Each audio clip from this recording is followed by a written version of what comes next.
Saúdo a todos com a paz do Senhor. Abra, por favor, a sua Bíblia, Apocalipse capítulo 5, versículo número 8. Enquanto você acha o texto sagrado, gostaria de agradecer a Deus por mais uma oportunidade de ministrar a sua palavra. É um grande privilégio para mim. Agradecer também, pastor presidente, em seu nome, todos os obreiros desta casa. Muito obrigado por ceder seu púlpito a esse jovem pregador. Deus continue abençoando esta casa. Agradecer também pastor Agábio pelo convite. Cumprimentando pastor Agábio, todos da coordenação da UMAD. Deus abençoe a vida de vocês. Como sempre digo, quando venho aqui, é um grande privilégio para mim e uma oportunidade de retribuir em gratidão tudo que foi plantado na minha juventude, porque anos atrás estava aí e hoje estou aqui pregando a palavra. Glória a Jesus por isso. Todos acharam? Digam amém. Amém. Apocalipse capítulo 5, versículo 8, diz o seguinte: E quando ele pegou o livro, os 4 seres viventes e os 24 anciãos se prostraram diante do Cordeiro, tendo cada um deles uma harpa e taças de ouro cheias de incenso, que são as orações dos santos. E cantavam um cântico novo, dizendo: Digno és de pegar o livro e de quebrar os selos, porque foste morto, e com o teu sangue compraste para Deus os que procedem de toda a tribo, língua, povo e nação, e para o nosso Deus os constituíste reino e sacerdotes, e eles reinarão sobre a terra. Vi e ouvi uma voz de muitos anjos ao redor do trono, dos seres viventes e dos anciãos, cujo número era milhões e de milhões e milhares de milhares, proclamando com voz forte: Digno é o Cordeiro que foi morto, de receber o poder, a riqueza, a sabedoria, a força, a honra, a glória e o louvor. Então ouvi que toda criatura que há no céu e sobre a terra, debaixo da terra e sobre o mar, e tudo que neles há, estava dizendo: Aquele que está sentado no trono e ao Cordeiro sejam o louvor, a honra, a glória e o domínio para todo o sempre. E os 4 seres viventes respondiam: Amém. Também os anciãos se prostravam e adoravam. Quem pode dizer amém? Meus queridos irmãos, há uma discussão e uma reflexão muito grande nos últimos dias a respeito do que é uma igreja saudável. Quais são as características de uma igreja saudável? Pensando sobre isso, o pastor Mark Dever, ele escreveu uma obra de 9 volumes, falando sobre as 9 marcas de uma igreja saudável. Ele lá pontua várias marcas, dentre as quais pregação expositiva, ou seja, uma igreja saudável, ela expõe o texto bíblico fielmente. Uma igreja saudável tem uma doutrina bíblica bem fundamentada. Uma igreja saudável, ela tem uma compreensão a respeito do que é o evangelho, e ela não segue as fábulas e os outros evangelhos, como diz Paulo.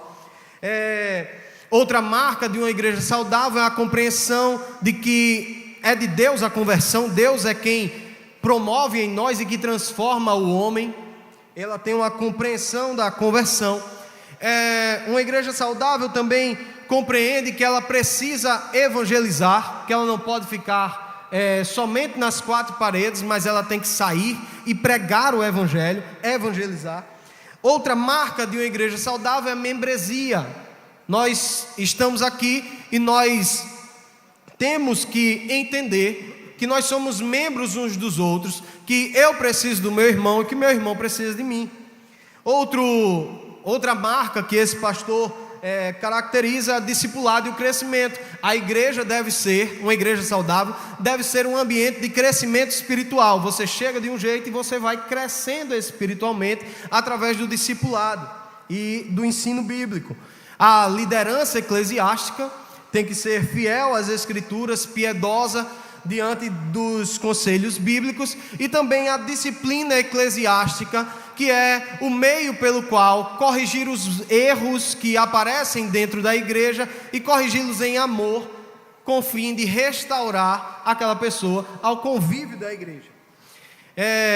Mark Dever aponta essas 9 marcas, porém, um outro autor, agora paraibano, pastor Marco Teles, ele contribui com essa questão, dizendo que há uma marca que esse outro pastor esqueceu. E ele escreve o livro A 10ª Marca, falando que a igreja que é saudável, ela sabe cantar. A igreja que é saudável, ela tem uma adoração profunda, ela tem uma adoração de paixão. Porque ele vai dizer, é possível que uma igreja seja biblicamente correta, é possível que a igreja seja muito bem instruída e tenha todos esses mecanismos, e mesmo assim seja apática na adoração. E ele traz essa questão da adoração em voga, e eu queria falar justamente sobre isso nesta noite, que a adoração é uma marca da igreja. Quando nós olhamos para Apocalipse capítulo 5, nós percebemos que a adoração é a marca da igreja que está nos céus. A igreja que está nos céus canta, a igreja que está nos céus adora, a igreja que está nos céus abre a sua boca, se prostra ao chão em adoração ao Cordeiro que venceu. Aleluia. Diante disso, eu quero falar sobre as 3 dimensões da adoração nesta noite. A primeira dimensão da adoração, ela diz respeito à ortodoxia. A adoração não é só cantar, não é só música, mas é uma resposta direta de um coração que recebe a revelação do Cordeiro. Perceba o que está escrito no capítulo 5. Há um silêncio sepultal no céu, diante da pergunta de quem é digno de abrir o livro, de desatar os selos. Há silêncio. João descreve que ninguém, nem nos céus, nem na terra, nem debaixo da terra, ousou falar uma só palavra. Um silêncio paira no céu, até que o Cordeiro se manifesta. Quando o Cordeiro se levanta, pega o livro nas mãos, da mão daquele que está assentado sobre o trono, a adoração irrompe, como cachoeira. A adoração começa a sair. Os 24 anciãos abrem as suas bocas. Os 4 seres viventes começam a se movimentar. Toda a criação começa a louvar. Diante da revelação do Cordeiro de Deus, não tem como ficar calado. Aleluia. O céu está em silêncio, mas quando o Cordeiro é revelado, a adoração. Glória a Jesus. É muito importante a gente perceber que esse texto nos traz uma lição poderosa. Eu só tenho como adorar ao Senhor diante da revelação que eu recebo. Eu só tenho como levantar a minha voz e adorar ao Senhor se eu tiver conhecimento da revelação que Deus fez e que Ele se revelou para nós. Quando nós olhamos para isso, nós percebemos que a revelação de Deus para cada um de nós é a sua palavra. Na sua palavra nós encontramos quem Deus é. Nós encontramos o que Ele fez e todo o seu plano de redenção. Dessa forma, se a gente não conhece a palavra, a gente não pode adorar. A gente quer adorar profundamente sem conhecer profundamente. Isso não vai acontecer. Adoração verdadeira, ela flui de um coração que está imerso na palavra de Deus. É tão importante isso, que a Escritura vai nos dizer profeta Oséias vai dizer: o meu povo perece por falta de conhecimento. Posteriormente ele diz: conheçamos e prossigamos em conhecer o Senhor. Quem não conhece Deus, quem não conhece a sua revelação, corre um grande perigo de perecer, de ser destruído. Aleluia, glória ao nome de Jesus. A Bíblia continua a nos falar, e é Jesus quem vai nos dizer. Diz aos saduceus: vocês erram. Por quê? Porque vocês não conhecem as Escrituras e nem o poder de Deus. O salmista do Salmo 119 olha para a palavra de Deus e ele diz: eu escondi a tua palavra no meu coração para não pecar contra ti. O apóstolo Paulo vai nos dizer que toda a Escritura é divinamente inspirada e apta para ensinar, para redarguir, para corrigir, para instruir em justiça. Quer crescer espiritualmente? Conheça a palavra. E talvez você se pergunte: mas por que é tão importante a gente conhecer a palavra para a minha adoração? E eu te dou 2 motivos nesta noite. O primeiro motivo é porque o conhecimento da palavra, a ortodoxia, o crer corretamente, ele é o conteúdo da sua adoração. Ele é o conteúdo da sua adoração. Sem ela você canta qualquer coisa, menos adoração.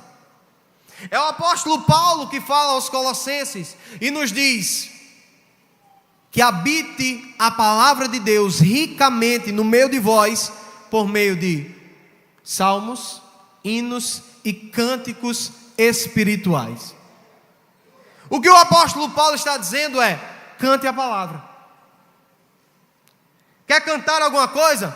Cante o salmo, cante o hino, cante cânticos espirituais, cante a palavra de Deus. Esse é o conteúdo da sua adoração. Nós olhamos e percebemos que muitos hinos são gravados e lançados por aí, mas os nossos louvores, muitas vezes, do mundo gospel, vai nos trazer uma pouca profundidade bíblica. Quando nós olhamos, e muitos erros acontecem nos hinos, por quê? Porque não conhece a palavra. Quem não conhece a palavra não pode adorar corretamente. Aleluia, glória a Jesus.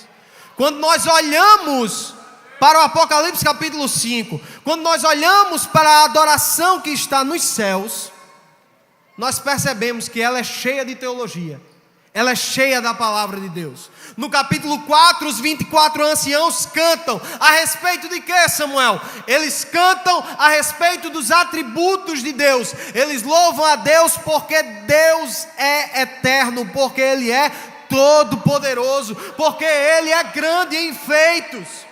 Aleluia. Ainda no capítulo 4, os 24 anciãos, a representação da igreja, ele louva ao Senhor pelos feitos que Ele fez, porque Ele é Criador, porque Ele criou todas as coisas. Quando passamos para o capítulo 5 e vemos a adoração da igreja nos céus dos 24 anciãos, eles falam a respeito de quê? A respeito da redenção. Eles cantam a respeito do Cristo. Digno é o Cordeiro que foi morto, aleluia, de receber, porque com o seu sangue Ele comprou gente de toda tribo, língua, raça, nação.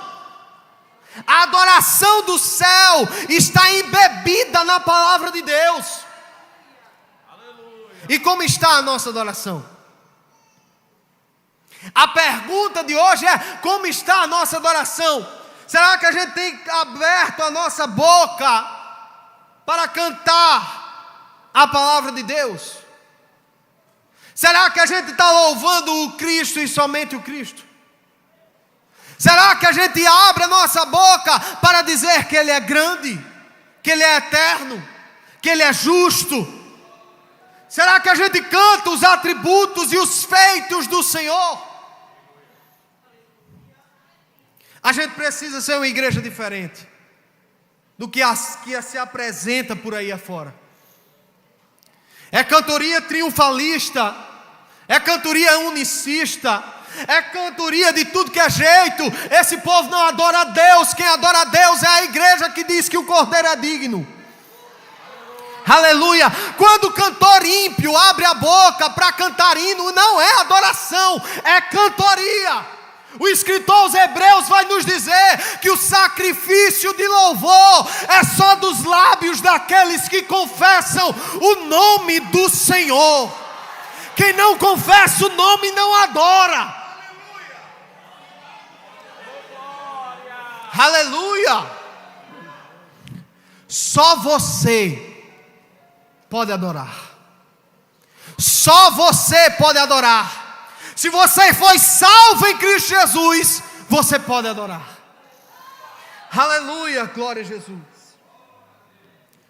O segundo motivo é porque se a gente não conhece a Escritura, a gente corre um grande risco de cometer idolatria. Idolatria, Samuel, dentro da igreja, sim. Se você canta a um Deus fabricado pela sua mente, pelas suas filosofias, pelas suas configurações, e não o Deus das Escrituras, você pode chorar, você pode pular, você pode rodar, você pode levantar os braços, pode abrir a boca, mas é idolatria e não adoração. Se você não conhece o Deus das Escrituras e canta para Ele, você pode correr um grande risco de cantar a um Deus que você fabricou no seu coração. Tenhamos cuidado com isso. A Bíblia nos convida a conhecer o Senhor. Nós temos um Deus que se revela, isso é maravilhoso. Glória a Jesus. Nós temos um Deus que se revela e a gente precisa correr para a palavra de Deus. A gente negligencia muito o conhecimento da palavra de Deus. O congresso é cheio, a escola dominical vazia. A gente procura qualquer outro evento, qualquer outro compromisso para faltar ao culto de doutrina. A gente passa horas Netflix, rede social, e não abre a Bíblia para ler.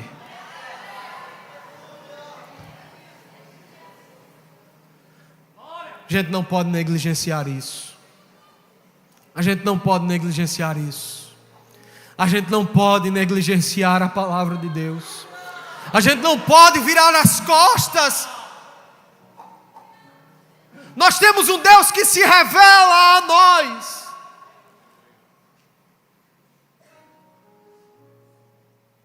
E a gente critica tanto, né, nossos queridos católicos que deixam a Bíblia aberta empoeirando.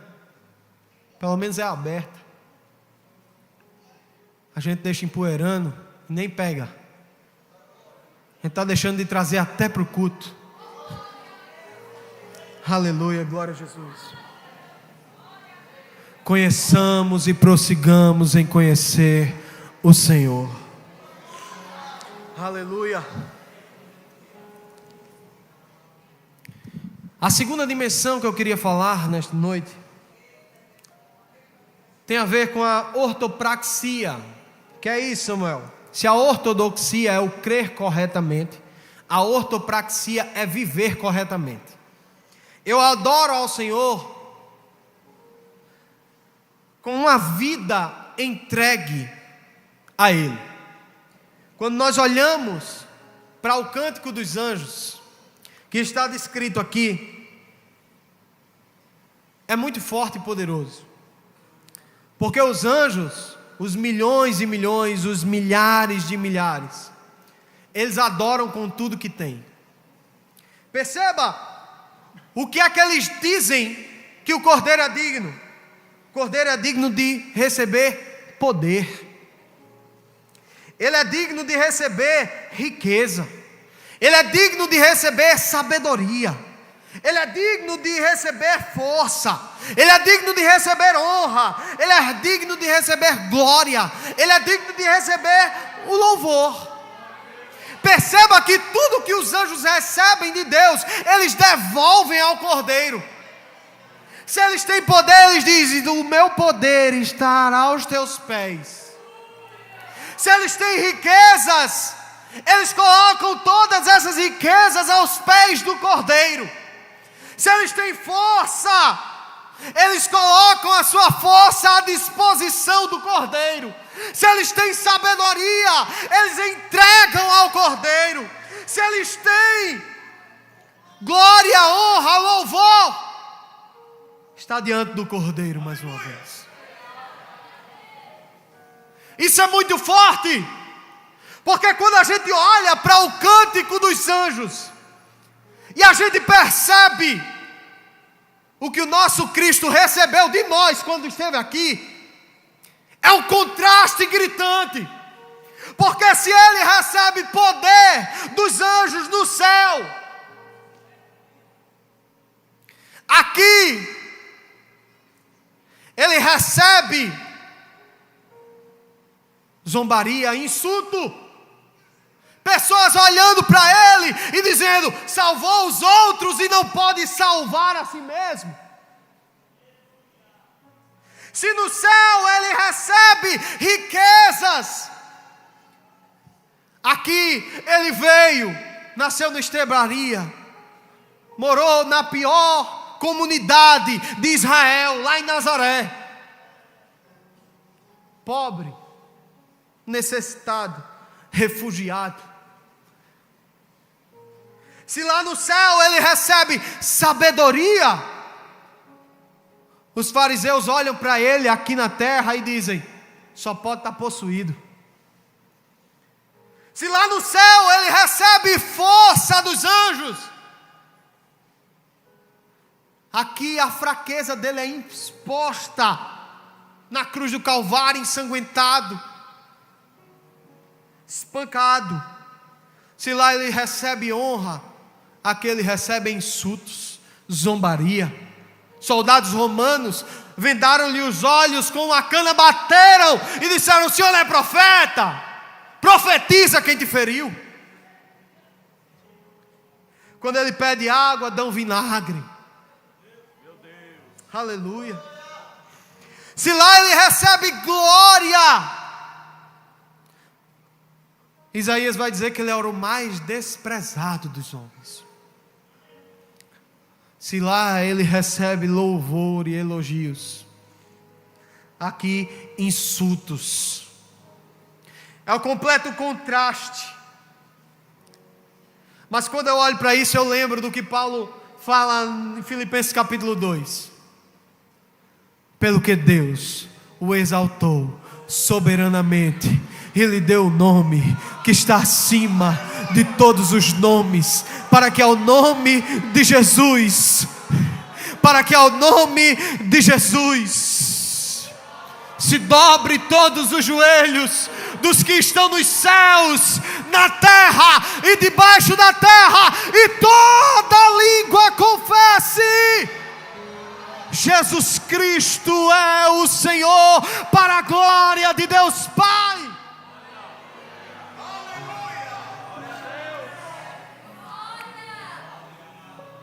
A gente tem que aprender com os anjos e entregar tudo. Por que, Samuel? Porque Ele entregou tudo. O Senhor entregou tudo que tinha. Tudo que tinha foi por nós. Na sua encarnação, na sua vida, no seu ensino, nos seus milagres, na sua morte, na sua ressurreição, Ele entregou tudo. E a gente fica negociando, e a gente fica dizendo: Senhor, até aqui o Senhor entra nessa área da minha vida, mas nessa outra não. Eu até te dou poder, mas nas minhas finanças o Senhor não toca. Eu te dou até honra nos lábios, mas o Senhor não toque na minha vida emocional. Adorar a Deus é se entregar por completo. Adorar a Deus é uma fé que se move. Aleluia. Adoração é arregaçar as mangas e dizer: quando tiver evangelismo, pode deixar que eu vou.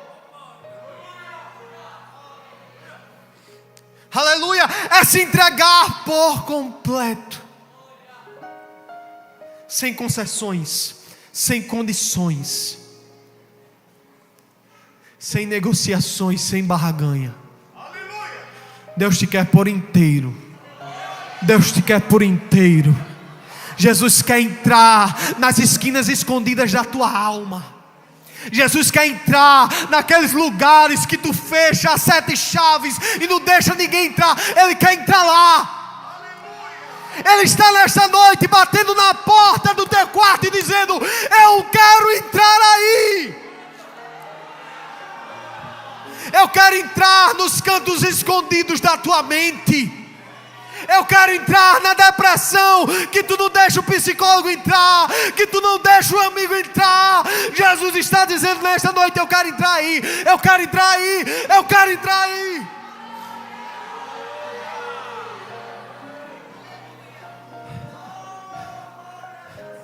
Está na hora de entregar a chave na mão do Senhor. Isso é adorar. Isso é adorar. Isso é adorar. É viver completamente entregue ao Senhor. Eu lembro do testemunho dos moravianos. Quem não conhece, procure.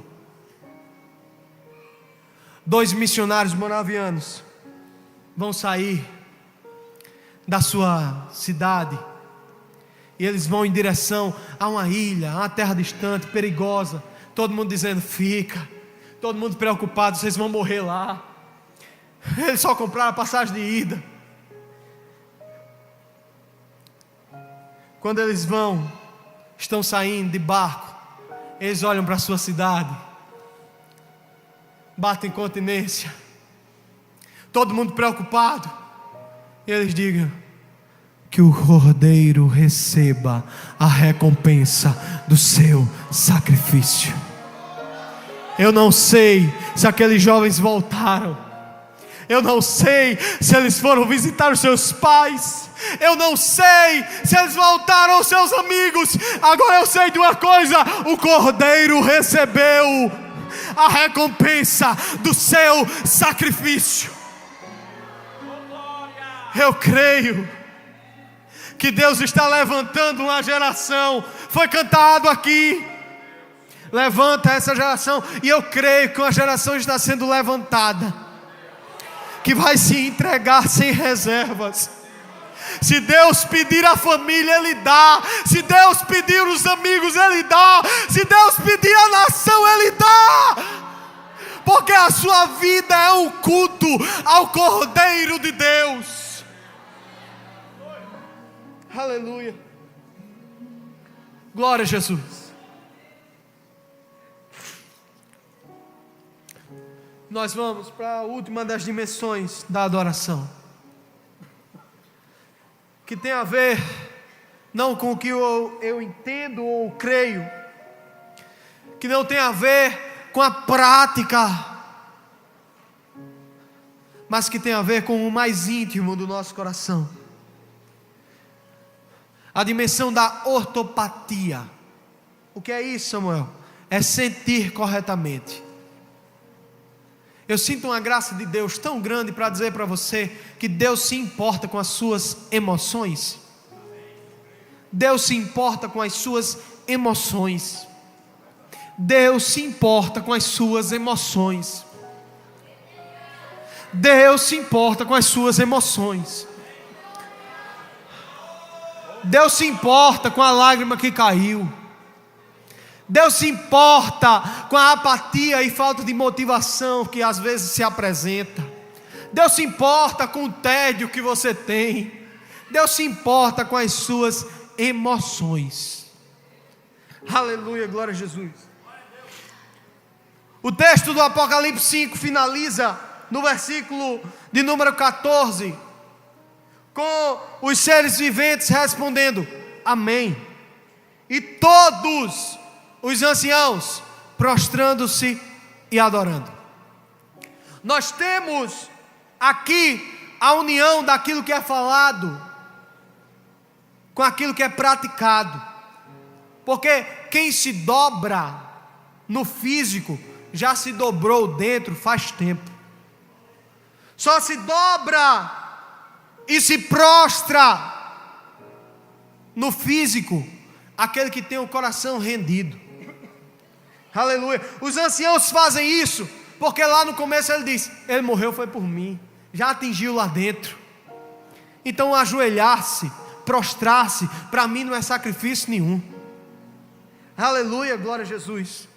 Quando nós falamos sobre isso, é ter na adoração amor, temor, alegria. É a gente se mover em adoração, sentindo aquilo que a gente está fazendo. Dois teólogos muito importantes vão olhar e dizer que isso é muito importante. Jonathan Edwards, muito obrigado. Ele vai dizer que a verdadeira religião, ela começa com santos, com santas afeições, com santos afetos. O que é que ele está dizendo? A adoração, a minha religião, a minha adoração, a minha prática cristã, ela provém de um coração que sentiu. Ela vem de uma motivação que o Espírito Santo coloca lá dentro da alma. Aleluia. Corroborando com isso, John Wesley, ele tem a experiência da sua vida. Ele diz que teve o coração estranhamente aquecido. E ele coloca a respeito disso, ele diz que foi quando ele teve a convicção da sua salvação na sua alma. Quando a convicção da salvação abraçou a sua alma de tal ponto que ele sentiu algo diferente, meu pastor. Isso me faz lembrar dos dois discípulos, cabisbaixos. Jesus morreu, nos abandonou. No caminho de Emaús, o Senhor aparece para eles, começa a pregar. Vai para casa, continua pregando. Quando parte o pão, Jesus sai. Ele diz: só pode ser Jesus. Só pode ser Jesus. Eu senti alguma coisa aqui dentro. Meu coração ardia. Dentro de mim fumegava. Quando ele falava, alguma coisa mexia dentro de mim. Aleluia. É como Jeremias, que diz: eu vou parar, eu vou desistir, mas isso foi como fogo em seus ossos. Eu não posso parar, eu não posso desistir. Ele abraçou a minha alma. O que eu sinto me move, o que eu sinto me move, o que eu sinto me move. É o que o nosso Cristo sentiu. Aleluia. Lucas 10:21. Os 70 voltam extasiados, fazem a obra de Deus. Os demônios se submetem, vão embora, vão para casa. Eles chegam contando para Jesus. 10:21 de Lucas. Jesus vai dizer: exultou o Senhor no Espírito. Quem quiser um culto apático, que tenha, mas o meu Cristo se alegra. Mas o meu Cristo exulta, mas o meu Cristo salta, mas o meu Cristo ri no Espírito. Glória.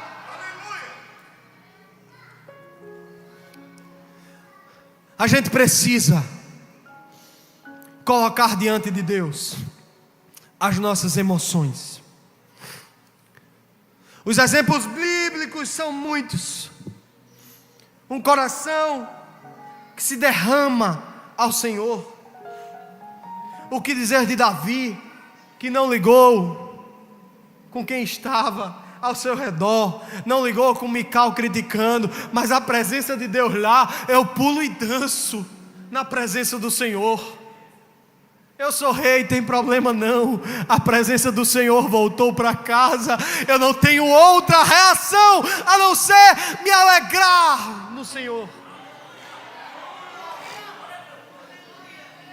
A mulher pecadora derrama todo o seu salário do ano todo diante dos pés do Senhor.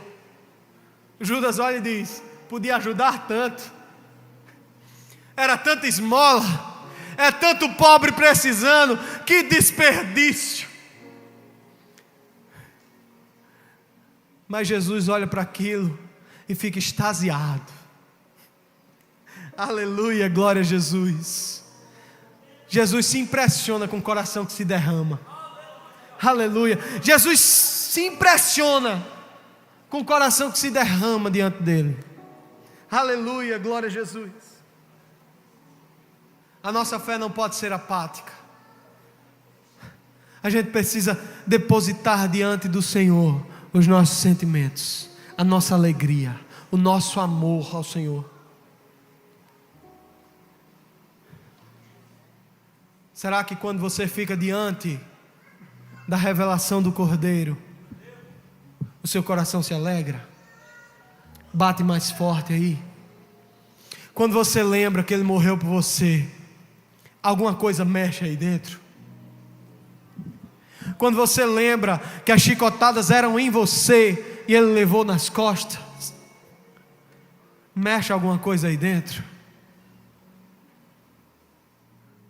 Eu quero finalizar nesta noite falando o que Cristo nos falou. Ele resume toda a lei e os profetas num único mandamento.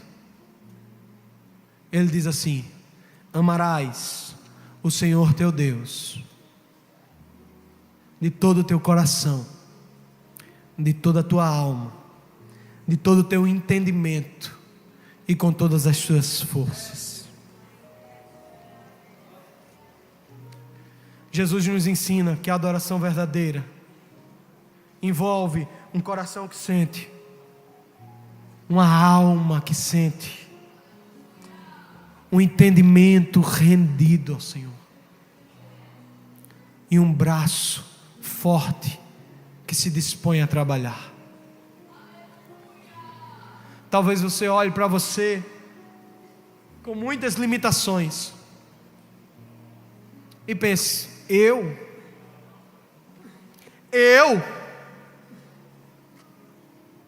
o Senhor errou na escolha, o Senhor deve ter faltado gente, porque é você mesmo, meu querido, é você mesmo, meu querido. Mas eu não tenho tantas forças. Mas o Senhor diz: é na tua força. Mas meu coração às vezes balança de um lado para o outro, as dúvidas tomam conta da minha mente. Mas é você mesmo, que o Senhor diz: entrega tudo a mim. Entrega tudo a mim. Entrega tudo a mim. Ah, mas o Senhor não sabe as confusões dos sentimentos que estão aqui dentro do meu peito. E o Senhor está dizendo: entrega essa confusão nas minhas mãos. Aleluia. Entrega as tuas confusões na minha mão, que eu sei colocar tudo no lugar. Aleluia, glória a Jesus. A palavra de hoje para você é essa: ame o Senhor de todo o teu coração, de toda a tua alma, de todo o teu entendimento, com todas as tuas forças. Eu agradeço a oportunidade em nome de Jesus.